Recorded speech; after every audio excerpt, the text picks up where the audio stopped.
주일입니다. 전에 그런 일이 있었어요. 한 미국의 기업에서 신입사원을 채용할 때였습니다. 이제 한국 2세 분이 합격을 다 했어요. 그리고 마지막 대표자, 그 CEO, 사장하고의 면담이 남아 있었습니다. 마지막 그 면담만 이미 다 거의 90%는 합격을 한 상태였었어요. 근데 그 면담할 때 사장하고 이제 그날 가서 면담을 해요. 한인 2세가 가면서 그 사장이 그 한인 2세에게 물어봐요. 너 본이 한국 사람이지? 엄마 아버지가 예 그렇다고. 그렇다면 너 3.1절에 대해서 아느냐? 대답을 못하는 거죠. 3.1절에 대해서.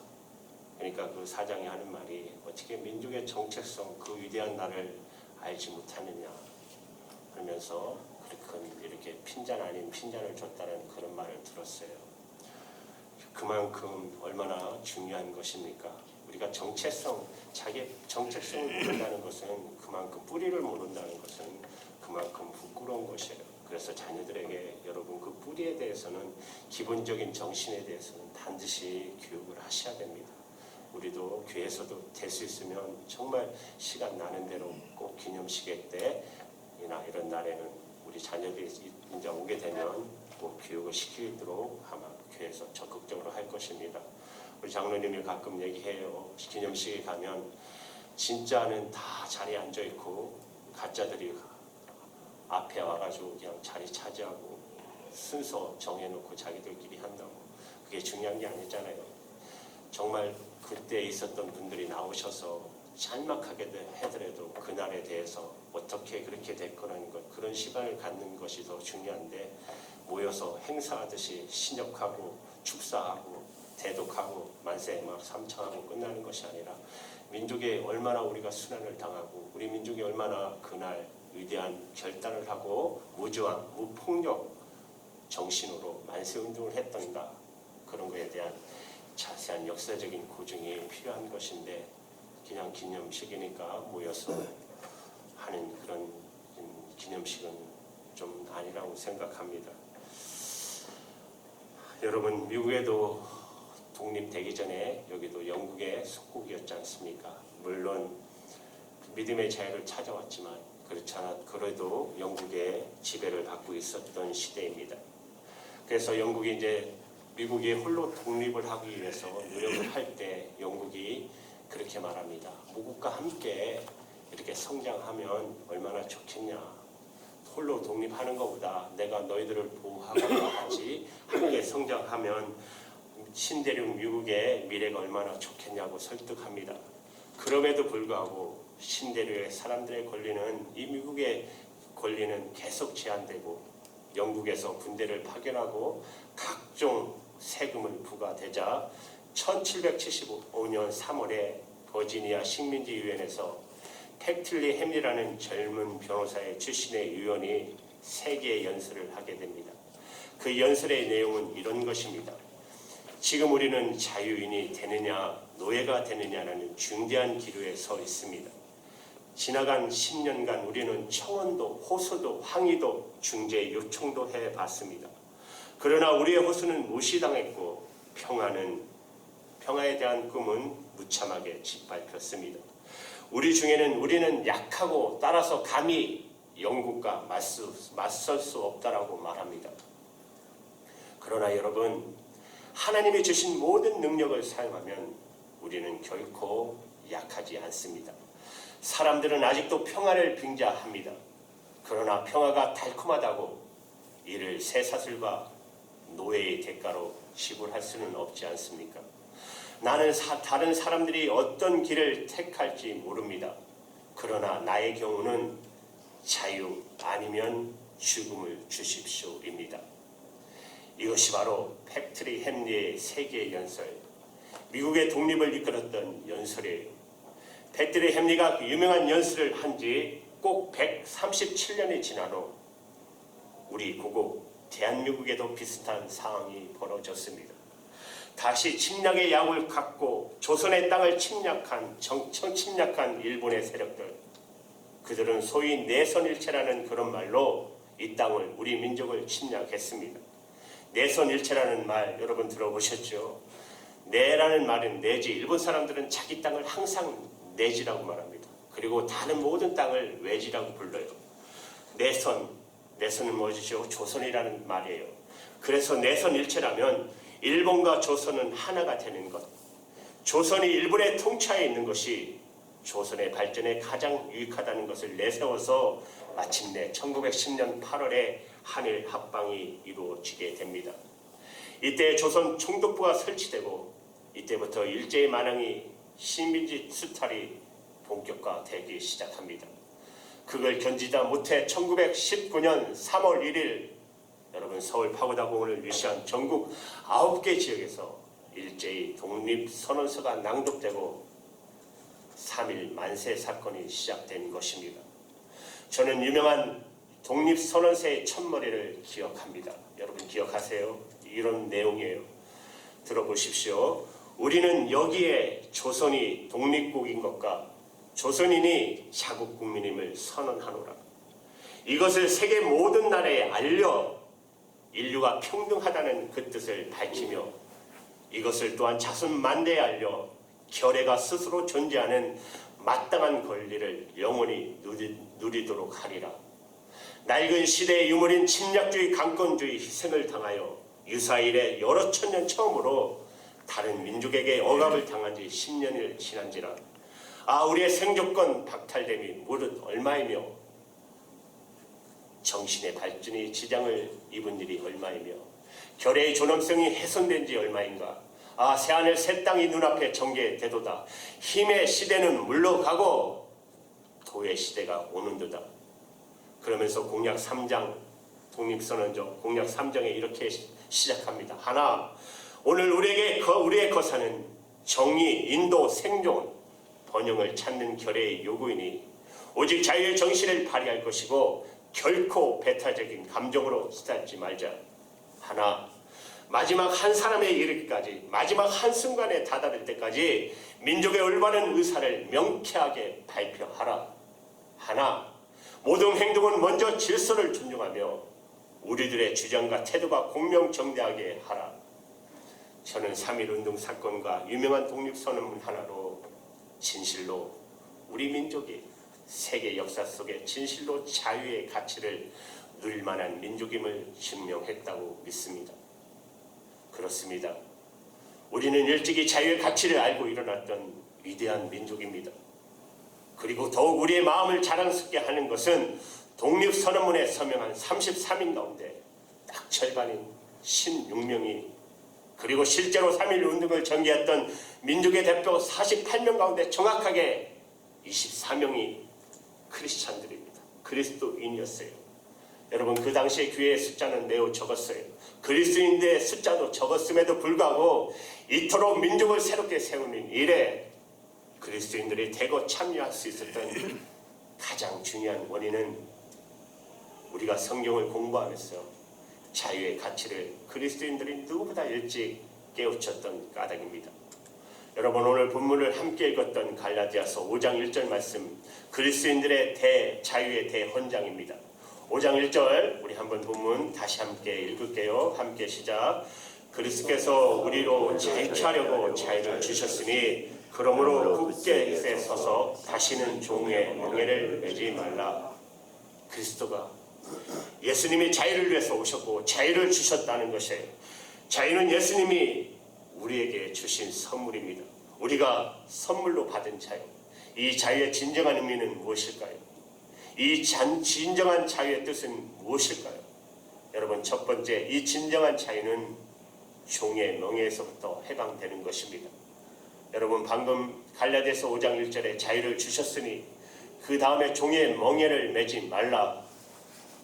이 말씀은 큰 맥락에서 보면 정치적인 멍에나 경제적인 멍에를 포함하고 있어요. 우리는 정치적인 경제적인 멍에에서도 여러분 해방되어야 합니다. 그것을 위해서 우리는 일어선 것입니다. 오늘 특별히 여러분 저 북녘 땅을 생각해 보십시오.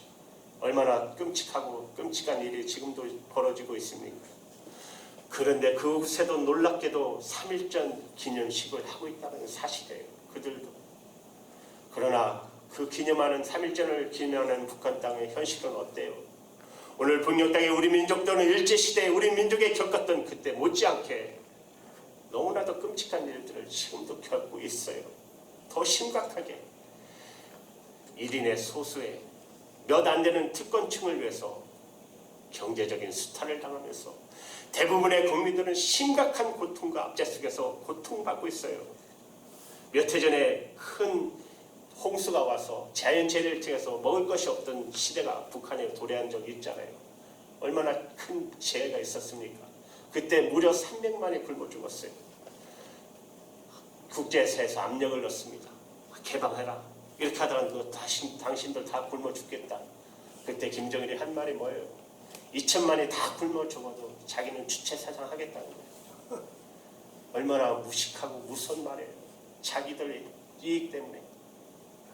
자유가 진실로 필요한 땅은 허리 잘린 우리 고국의 반쪽입니다. 여러분, 북한의 현실을 방영하는 것들이 요새 인터넷 보면 많이 나와요. 거기에 보면 신이 보낸 사람이라는 걸 보면 너무나도 전율하는 내용들이에요. 어떻게 사람을 잃었을까, 이 정도로 잃었을까라는 그런 것을 보게 해요. 종교적, 정치적 억압, 고통상하는 걸 그 영화의 현실 속을 보면, 그러나 탈북자들이 그래요. 그 영화보다 더하면 더하지 못하지는 않다라는 것을 증언합니다. 그러나 오늘 성경이 우리에게 가르치는 증언하는 자유는 이 자유보다 훨씬 더 깊은 심층의 의미를 갖습니다. 이 자유는 구체적인 죄에서부터의 자유며, 여기 여러분 종의 멍에를 매지 말라는 것은 죄의 종이 되지 말라는 뜻이에요. 참된 자유, 가장 근원적인 인간의 자유는 죄에서부터 자유, 아니 죄로부터 용서받는 자유입니다. 이 죄삼을 알지 못하고 우리는 자유의 진정한 의미를 알 수가 없게 돼요.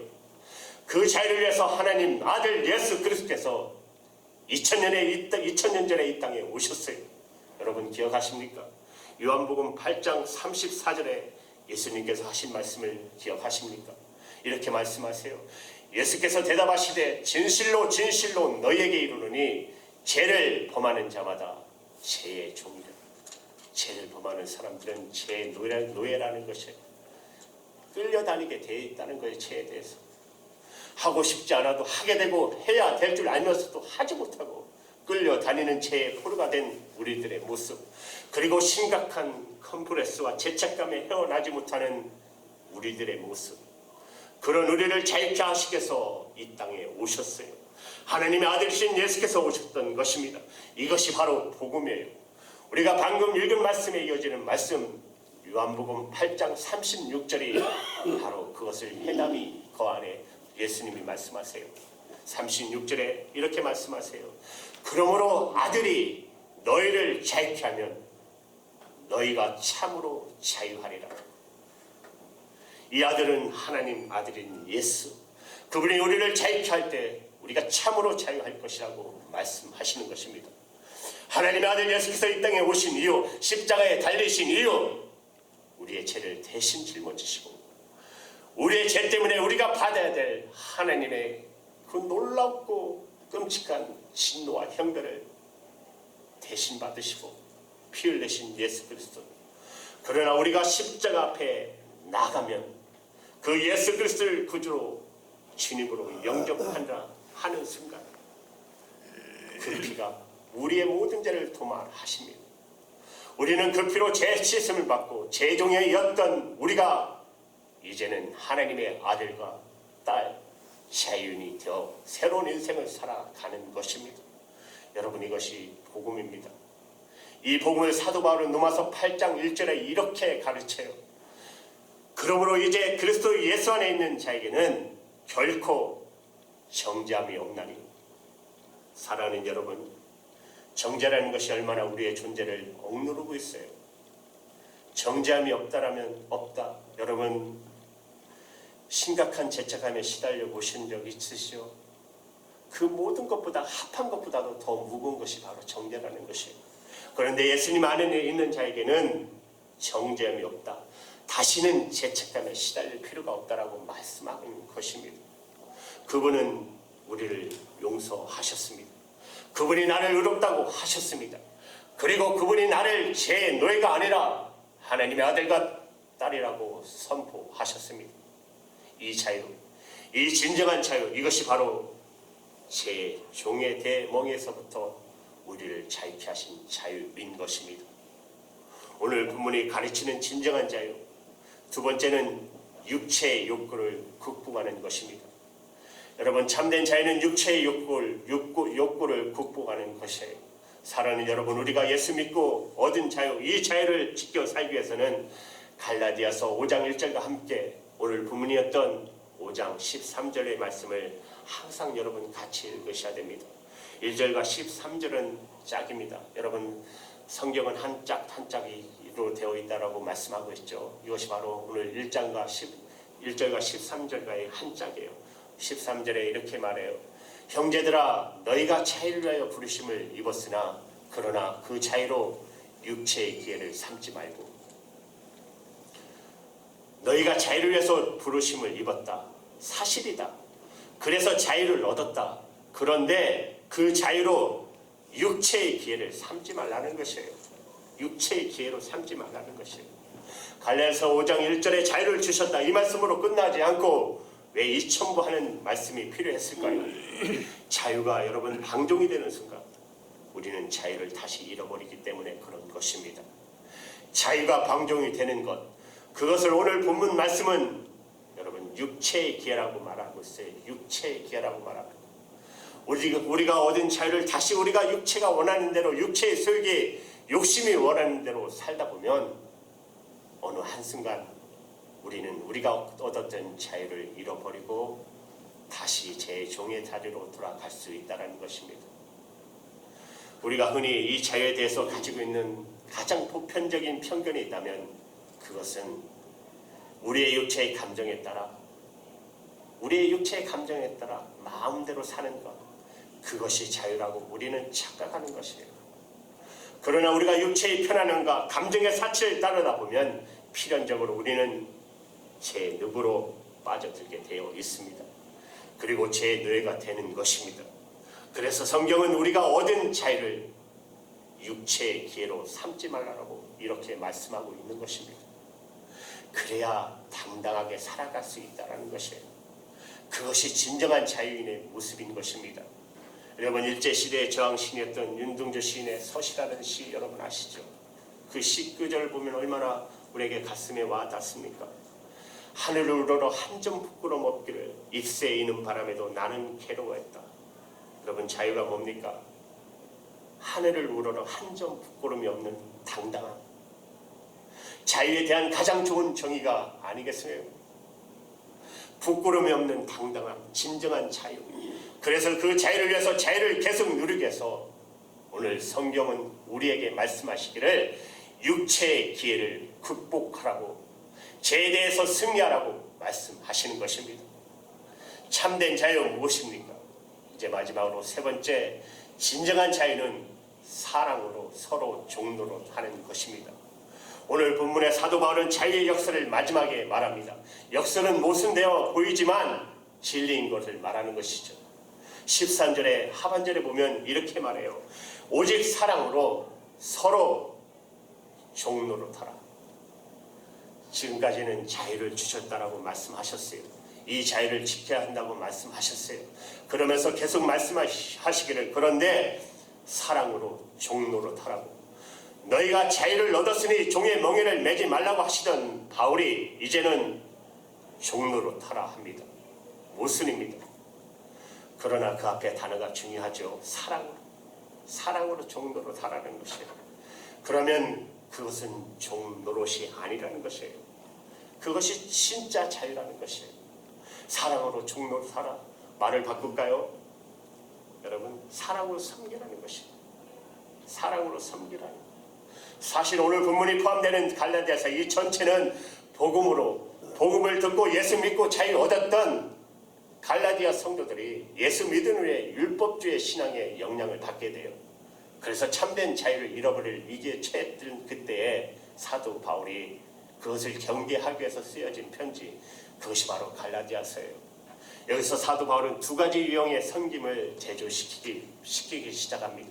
하나는 율법주의의 섬김, 또 하나는 사랑으로 위한 섬김, 율법은 여러분 강제된 섬김이잖아요.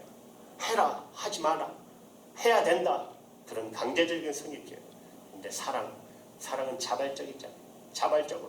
자발적인 섬김을, 그것이 바로 우리를 진정으로 자유케 한다는 것이에요.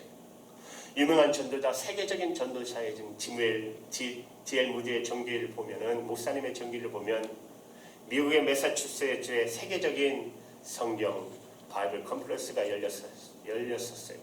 그때 영국 귀족들이 이 대회에 참석한다는 통보를 합니다. 무디 목사님의 참모들이 회의를 열었어요. 이 귀족들을 어떻게 예우할 것인가. 당시만 해도 영국 귀족들을 대우하기 위해서는 반드시 종들이 필요했습니다. 하인이 필요했었어요. 그들을 도와주는 종들이 따라 붙었어요. 그래서 귀족이 오면 하인들을 붙여야 해요.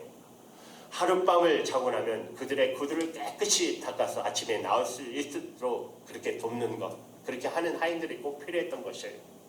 우리가 오늘 그 귀족들에 대해서 어떻게 예우할 것인가 말 것인가라고 이 참모들이, D.L. 무디 목사님의 참모들이 이제 회의를 하기 시작합니다. 그러면서 이렇게 결론이 납니다. 여기는 영국이 아니다. 시대는 달라졌다. 그런 대우할 필요가 전혀 없다. 그것은 복음적인 것도 아니다. 그러니 D.L. 무디 목사님께 통보할 필요가, 그래도 이렇게 결론이 났으니까 D.L. 무디 목사님께 통보할 필요는 있잖아요. 그래서 목사님께 찾아갑니다. 목사님, 우리가 토론한 결과 영국의 귀족들이 올 때 우리가 똑같이 대하기로 했습니다 하면서 그 의견이 모아지고 그렇게 하기로 했습니다 말합니다. 그러면서 물어봐요. 참모가, 목사님은 어떻게 생각하십니까? D.L. 무디 목사님이 빙그레 웃으시면서 기도해 봐야겠죠. 기도해 보겠습니다. 그 이튿날 아침 10사람 가까운 영국 귀족들이 도착해서 숙소에서 잠자고 나와보니까 10사람의 구두가 깨끗이 다 닦여져 있는 것이에요. 여러분, 누가 했을까요? D.L. 무디 목사님이 하신 것입니다. 무디 목사님이 그들의 구두를 다 깨끗이 닦아 놓았어요. 이것이 자유인 것입니다. 자유로운 섬김. 누가 시켜서가 아니라 스스로 종이 되는 섬김. 그것이 예수님의 모분이 아닙니까? 제자들의 발을 씻기시던 바로 그분의 모습이 아니겠어요? 사랑의 종로로, 그것은 우리를 자유케 하는 것입니다. 사랑하는 여러분, 저와 여러분은 사랑의 빚진 자들입니다. 예수님의 사랑의 빚진 자들입니다. 이런 자유에 빚지고 이 자유의 은혜를 입은 저와 여러분이라면 우리도 어떻게 살아야 할까요? 우리 때문에 십자가에서 피 흘리시고 돌아가신 예수님 때문에 그 은혜로 그 사랑받고 제사함과 자유 얻어 구원받아 그리스도인이 되었다면 우리는 그 사랑의 빚진 자들입니다. 사랑하는 여러분, 우리도 섬겨야 합니다. 아무리 미워도 저 북녘 땅을 여러분 섬겨야 합니다. 그것을 위해서 우리는 고민해야 합니다. 어떻게 섬길 것인가? 우리 민족을 고통스럽게 했던 일본도 섬겨야 합니다. 얄밉고 우리가 보복의 칼을 빼어드릴 것이 아니라, 얄밉다고 그들을 보복의 칼을 빼어드는 것이 아니라 그들을 어떻게 섬길 것인가? 먼저 복음을 받아들이는 민족으로서, 그리고 더 많은 복음의 자유를 누리는 사람으로서 이 복음에 대해서 차단되어 있는 그들에게 어떻게 이 사랑을 줄 것인가를 오히려 고민할 때 우리는 진정한 승리자가 될 것입니다. 자유의 빚진 자로 자유의 은혜를 갚기 위해서 나아가는 사람들, 이 3.1절의 이런 십자가의 은혜의 자유의 은혜가 우리의 삶을 바꾸는 놀라운 모습으로 우리의 인생 속에 임하기를 주님의 이름으로 축원합니다. 기도하시겠습니다. 할렐루야.